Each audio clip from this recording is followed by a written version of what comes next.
सर्वांना नमस्कार. स्वागत आहे आपलं मराठी चातुर्य कथा या यूट्यूब चॅनलवर. आपल्या चॅनलला लाईक करा, शेअर करा आणि बेल आयकॉनवर प्रेस करा. आणि माझी स्टोरी कॉपी होत असेल तर प्लीज मला सांगा. रोहित राणेची स्टोरी कॉपी झालेली मला काही जणांनी कळवलं, त्यांचे खूप खूप आभार. आणि मी लीगल ॲक्शन घेतलेली आहे. तर बाकीच्यांसाठी सुद्धा सांगणं आहे की प्लीज मला कळवत चला. मग आर्यनने तसेच बेबी हातात घेतलं होतं आणि मी याला शांत करतो असा अभिमान वाटून त्यानं त्याला जवळ घेतलं. पण आता बेबीनं त्याच्या अंगावर सुसू केली आणि बेबी पुन्हा रडायला लागला आणि त्यासोबतच आर्यनसुद्धा रडायला लागला. स्वीटी, रिया, तन्वी खूप हसल्या आणि आर्यन मला Maugham it's very very difficult, मला नाही हे जमणार, माझा ड्रेस खराब केला यानं. आणि तन्वीनं हसून त्याच्या हातातून बेबी घेतलं आणि म्हणाली, सांगितलं ना तुला, बेबी सांभाळणं सोपं नसतं आणि मोठं झालं ना थोडंसं मग तू घे.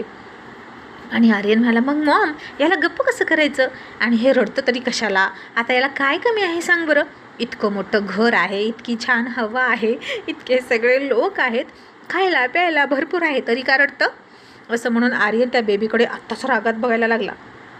आणि स्वीटीने त्याच्याकडे बघितलं आणि म्हणाली, आर्यन असं का बघतोस तू, हे आपले बेबी आहेत ना. आणि सगळं असलं तरी बेबींना काय लागतं हे आपल्याला कळत नाही रे, कारण त्यांना बोलता येत नाही आणि म्हणून ते हवी ती गोष्ट रडून रडून मागतात. आणि आर्यन तोंड वाकडं करत म्हणाला, हो ते कळतंय मला आणि बेबी आपलेच आहेत आणि आतापर्यंत आपलेच वाटत होते, पण यांचा हा हट्टीपणा बघितला आहे आणि मला ना आता त्यांचा राग येतोय. पण माझी बेबी शोना, छोटीशी क्यूट परी किती शहाणी आहे असं म्हणून तो आता त्याच्या मुलीकडे गेला. आणि ती बेबी गर्ल रडत नव्हती, शांत बसली होती. आणि आर्यन तिथं जाऊन तिला थोडंसं बोलायला लागला आणि या मुलाचा आवाज त्याच्या कानामध्ये कान ठळ्या बसवत होता. आणि आर्यन वैतागून मला, मॉम त्याला गप्प कर ना प्लीज. आणि झालं, बेबी शोना म्हणून तो त्या मुलीकडे गेला आणि शांत असलेली मुलगी त्या मुलग्याच्या आवाजाने रडायलाच लागली. आणि आर्यन मला, झालं कल्याण, त्या डफरनं हिलासुद्धा रडवलं. मॉम मग हे दोघं आता असेच करतील का, मग एक काम कर ना, या दोघांना वेगळ्या वेगळ्या रूममध्ये शिफ्ट कर.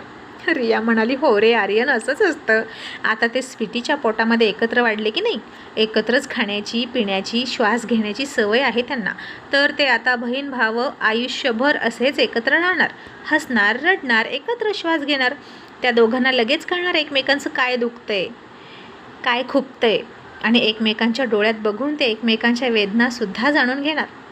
आणि तन्वी म्हणाली, आणि या दोघांना सेपरेट केलं तरी त्यांची मॉम दोन्हीकडे कशी असेल, ती तर एकच आहे ना, म्हणून जिथे मॉम असते तिथेच बेबी असतात, मग ते 1 असू दे, 2 असू दे किंवा 10 असू दे.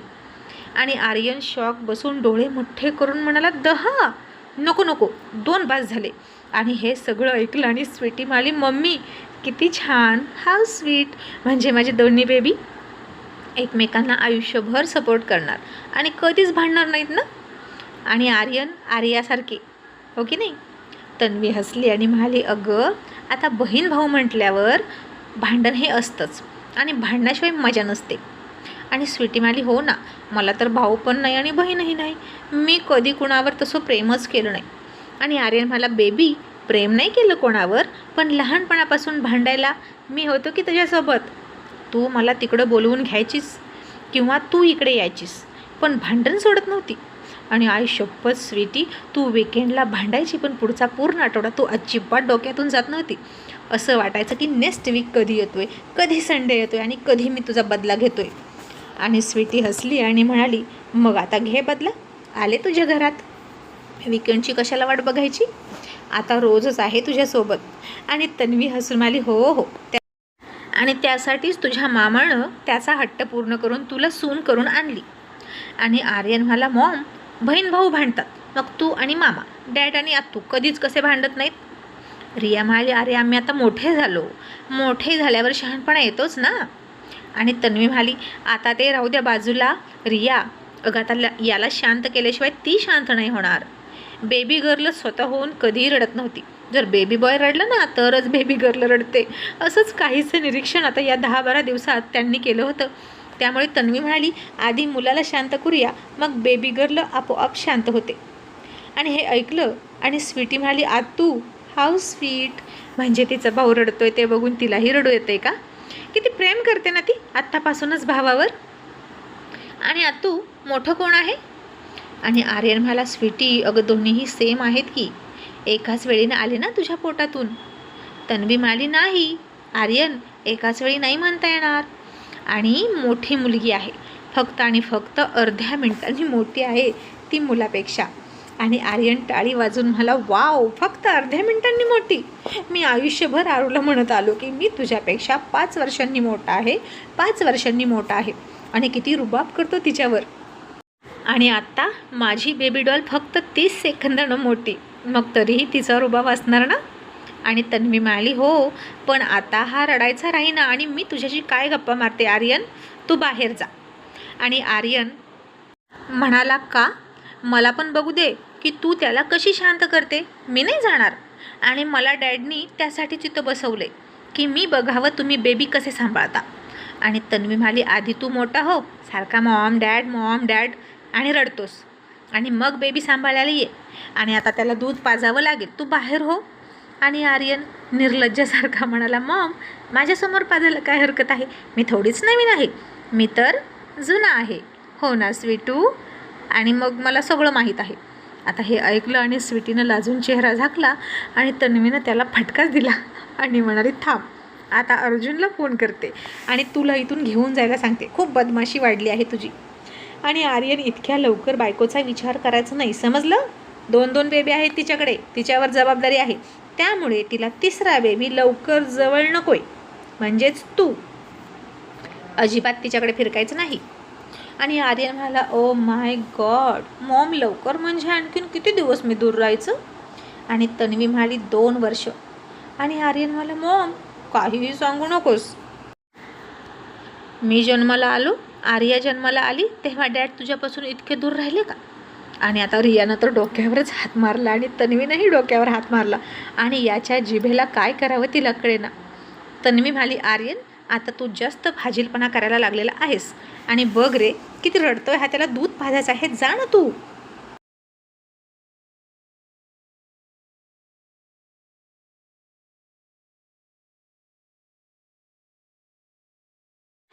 तरीही आर्यन हट्ट करत म्हणाला, मी बघितलं तर काय होतंय, मलाही बघू दे ना कसं दूध पाजतात, त्याशिवाय मी कशी तिची मदत करणार. तन्वी म्हणाली, आर्यन बेटा, अरे ती बेबीला दूध पाजायला लागली आणि इतरांनी बघितलं तर बेबीचं पोट भरत नाही, दृष्टी लागते, तुला कसं कळत नाही? आणि मग बेबी असंच रडत राहणार, ते कधीच शांत होणार नाही जर त्याचं पोट नाही भरलं तर. आणि मग आर्यन म्हणाला, ओके ओके जातो, पण त्याला आधी शांत होऊ दे. स्वीटी, पोट भरून दूध पाज, आणि माझ्या बेबी डॉलसाठी निम्मं दूध ठेव बरं का, नाहीतर पिशील तूच सगळं, असं तो त्या बेबी बॉयला म्हणाला आणि बाहेर निघून गेला. आणि तिघीही हसायला लागल्या. आणि पुन्हा आर्यन दरवाजाच्या मागून डोकावला आणि म्हणाला, मी काय म्हणतो मॉम, आता या दोन्ही बेबींचं स्वीटीवर समान हक्क आहे ना, तर एका बाजूचं दूध याला आणि एका बाजूचं दूध तिला, असं वाटणी करून द्या. तसं तन्वी म्हणाली, हो हो, आम्हाला तर हे कळतच नव्हतं बरं का, खूप छान आयडिया दिली बरं का तू, आता जा हां. आणि आर्यन बाहेर गेला आणि म्हणाला, काय मुसीबत आहे यार, एक बेबी असतो क्यूट तर किती छान झालं असतं. आणि बेबी गर्ल हवी होती, ती किती शांत आहे. बेबी बॉय आणखी थोड्या वर्षांनी जन्माला आला असता तर चालला असता. आणि मोठी मुलं खूप शांत असतात, जसा मी शांत आहे, असं स्वतःची स्तुती केली. आणि आर्यन बाबू खाली येऊन बसले. इतक्यात आरूचा फोन आला आणि ती म्हणाली, ए दादा, तू काय करतोस? आणि दी काय करते? बेबी काय करतात? मला व्हिडिओ कॉल करून दाखव ना दोन्ही बेबी.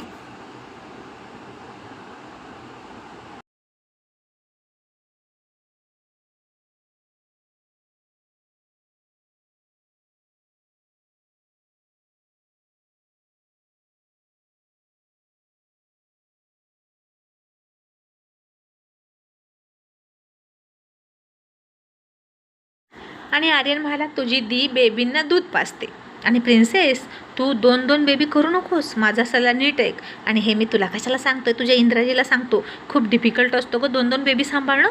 पोटात असतात तेव्हा फार मज्जा वाटते, पण सांभाळताना खूप त्रास होतो.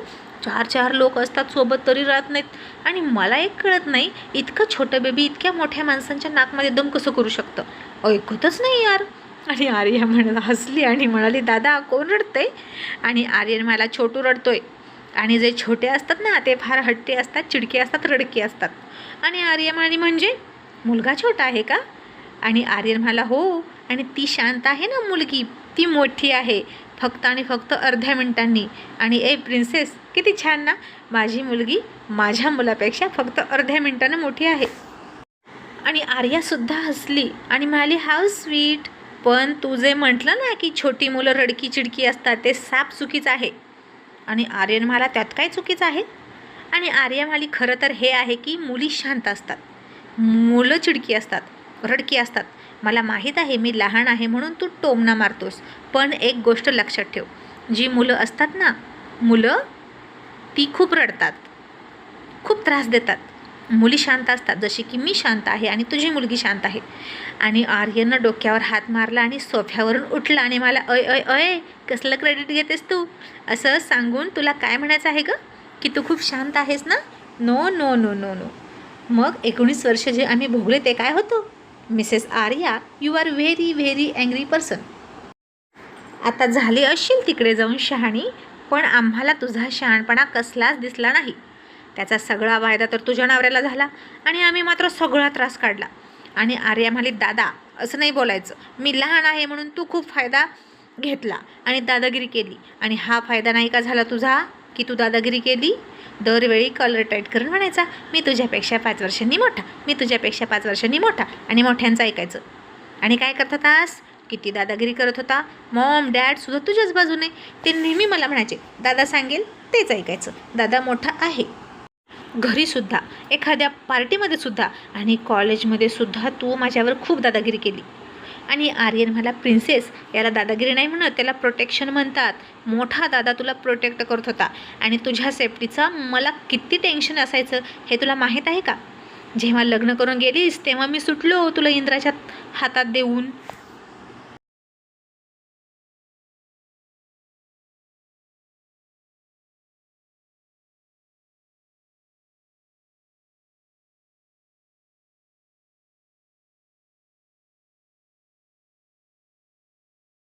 आणि आर्या म्हणाली, आता असं गोड गोड बोलू नकोस, स्वतःची बाजू मांडू नकोस. मला वाटायचं की मी का नाही मोठी झाले, मग मीही तुझ्यावर दादागिरी केली असती. आणि आर्यन म्हणाला, बघ याचा अर्थ तू मान्य करते की जी मोठे असतात ना त्यांना दादागिरी करण्याचा हक्क असतो. आणि मग झालं तर कशाला भांडतेस? आणि आता आर्या आपण गरोदर आहे हे विसरून कसा कसा भांडायला लागली. आणि इतक्यात तिकडून अतुलच आला आणि तिला असं भांडताना बघितलं आणि पळतच तिच्याजवळ आला आणि मला, आरू अगं काय हे, कोणाशी भांडतेस? आणि आर्या म्हणाली, अंकल 1 मिनिट, दादा आहे, मी त्याच्याशी भांडते असं म्हणून ती पुन्हा भांडायला लागली. अतुलने तिच्या हातातून फोन घेतला आणि कटच करून टाकला. आणि मला, काय हे? आणि आर्या म्हणाली, अंकल तो माझ्याशी किती भांडतोय. आणि अतुल म्हणाला, का भांडतोय? आर्या म्हणाली, तो म्हणतोय की जे लहान असतात ना ते खूप आगाऊ असतात, चिडके रडके. त्याचा बेबी बॉय रडतोय ना आणि म्हणून तो मलाही तसेच टोमणे मारतोय. आणि अंकल हे आत्ताच कळतंय आपल्याला, बेबी बॉय छोटा आहे. आता मला सांगा, तो मुलीपेक्षा फक्त अर्ध्या मिनिटांनी लहान आहे म्हणून चिडका आहे का? आणि दादापेक्षा मी लहान आहे म्हणून तो मलाही टोमणे मारतोय. आणि अतुल हसला आणि म्हणाला, अगं आता त्याला 2 मुलं झाली, तूही आई होणार आहेस, तरीसुद्धा तुमची भांडणं संपत नाहीत का? आणि आर्या लगेच म्हणाली, याचा काय संबंध अंकल, आम्ही म्हातारे झालो ना तरी भांडणार, कारण तो माझा दादा आहे आणि मी त्याची बहीण आहे, हे नातं तर बदलणार नाही ना.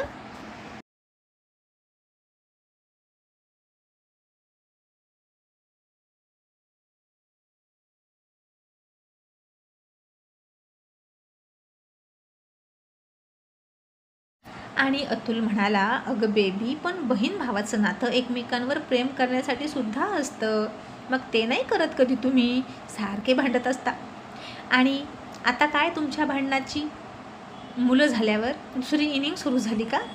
आणि आर्या हसून म्हणाली, तसं नाही अंकल, पण मी जस्ट बेबींची चौकशी करण्यासाठी फोन केला आणि मला व्हिडिओ कॉलवर बेबी बघायचे होते, तर हा मला असं टोमणं मारायला लागला. आणि अतुल म्हणाला, असू दे, पण एक गोष्ट लक्षात ठेव, या अवस्थेत जास्त भांडू नकोस, जास्त स्ट्रेस घेऊ नको, नाहीतर या सगळ्याचा परिणाम बेबीवर होतो. आणि मेडिटेशन सुरू कर, तुझ्या रागावर थोडासा कंट्रोल ठेव. आणि तुला इथे जे काम जमतंय तेवढंच कर, जास्त दगदग करू नकोस, नाही तर घरी थांबून आराम कर, समजलं?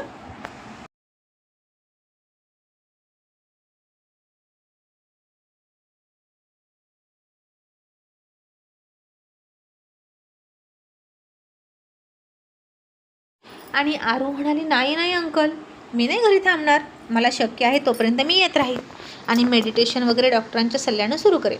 पण अंकल, बेबी बघायचं होते, आता कोणाला फोन करू? मॉमला करू का?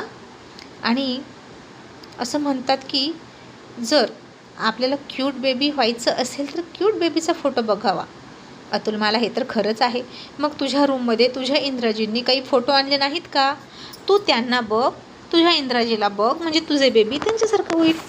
आणि आर्या हसून म्हणाली, ते तर आहेच अंकल, पण आता दादाचे बेबी आहेत तर रोज दादाच्या बेबींना बघीन ना, म्हणजे कसं माझंही बेबी तसंच होईल, क्यूट क्यूट. आणि अतुल हसला आणि म्हणाला, ओके, जशी तुझी मर्जी. आणि त्या बेबींचा एक फोटो काढून फ्रेम कर, रूममध्ये लाव, मोबाईलमध्ये ठेव आणि तुझ्या मॉमला फोन कर, असा अतुलनं सल्ला दिला. आणि आता आर्यानं तन्वीला फोन केला, पण दोघीही बेबींना सांभाळण्यात बिझी होत्या. आणि ती पुन्हा आर्यनलाच फोन करून म्हणाली, ए दादा, बेबींना दाखव ना. आणि आर्यन मला, प्रिन्सेस होल्ड कर, ते दूध पितात आणि मला तिथून हाकलून दिले ग. आणि का ग माझ्याशी भांडतेस आणि माझ्या बेबींना कशाला बघतेस?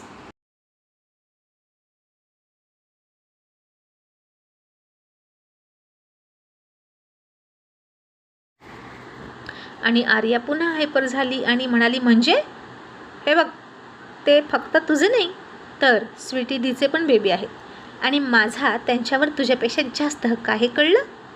आणि आर्यन म्हणाला, नाही कळलं, सांग बरं कसं? आणि आर्या म्हणाली, ते माझ्या मॉमचे डॅडचे नातवंड आहेत, ते माझ्या आत्तू मामाचे सुद्धा नातवंड आहेत, ते माझ्या स्वीटी दीची मुलं आहेत, मग बघ आहे ना माझा जास्त हक्क.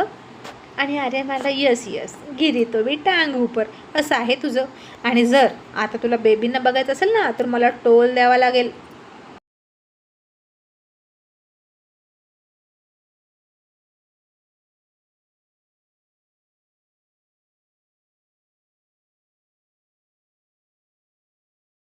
आणि आर्या काहीच न कळून म्हणाली, कसला टोल?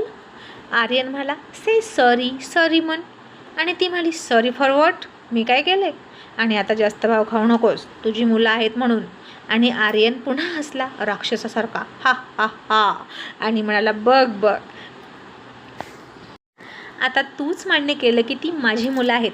आणि जर बघायचं असेल ना तर इथे यायचं, no photo, no phone call, समजलं? अँड टेक केअर, दुपारी खा. आणि जर तुझं पोट नाही भरलं ना तरीसुद्धा माझं डोकं खायला फोन करू नकोस, तुझ्या इंद्रजीचं डोकं खा, असं म्हणून त्यानं फोन ठेवला. आणि आता पुन्हा एकदा आर्या आणि आर्यनमध्ये या बेबींवरून भांडणं व्हायला लागली आणि दोघांमधला बचपणा पुन्हा जागा झाला. आणि घरात लहान मुलं असल्यावर मोठेसुद्धा लहान होतात, हे अगदी खरं आहे की नाही? आणि इकडे आर्या, दादा, ए दादा, असं म्हणून चिडली. त्यानं फोन ठेवला होता आणि डॅड सांगा नाही याला, असं म्हणून थोडीशी खळी लावल्यासारखी रडकुंडी येत स्वतःच्या केबिनच्या बाहेर आली आणि अर्जुनच्या केबिनकडे रडत रडत निघाली. आणि आता हे सगळ्यांनी बघितलं, सगळा स्टाफ CEO आल्या म्हणून घाबरून उभा राहिले आणि तिला अशी लहान मुलीसारखी हट्ट करताना बघितल्याने सगळे चकित झाले.